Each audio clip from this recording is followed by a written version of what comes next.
Hi everyone, good morning সবাইকে। এখন তো সকালবেলায় ভালোই রোদ উঠে যাচ্ছে। সকালে বাইরের সামনের দিকটা একটু হেঁটে নিয়েছিলাম, আর এই দিকে গুপ্রসোনার ঘুম এখনও কাটেনি, শুয়ে শুয়ে আদর খাচ্ছে। আর এই দিকে আজকে আমাদের বাড়িতে দুপুরবেলায় হবে মাছের ঝোল, তার জন্যই মা রান্না করছিল। খাওয়া দাওয়া করে নিয়ে আমিও রেডি হয়ে গেছিলাম, যাব একটু বারাসাতে, কিছু কাজ আছে। আর বাড়ি ফেরার সময় সুন্দর একটা জানলার ধারে সিট পেয়েছি, হাওয়া খেতে খেতে বিকালবেলার দিকে চলে আসলাম বাড়িতে।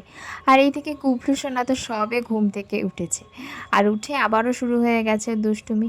আর এইদিকে আজকে বাড়ি আসার সময় আমি একটু এনেছিলাম কাঁচাগোল্লা, সেটা দিয়ে আজকে সন্ধ্যাবেলায় গোপুসোনাকে সেবা দিলাম। আর এদিকে আমাদের বাড়িতে সন্ধ্যাবেলায় এসেছিল দিদারা, বোনরা, ওদের সাথে আড্ডাটা সন্ধ্যাবেলায় খুব সুন্দর জমে গেছিলো। আর আমি আমার প্রজেক্টের জিনিসপত্র কিনে নিয়ে এসেছিলাম, এখন এগুলো নিয়ে বসবো। তোমাদের সাথে দেখা হচ্ছে আবারও কালকে।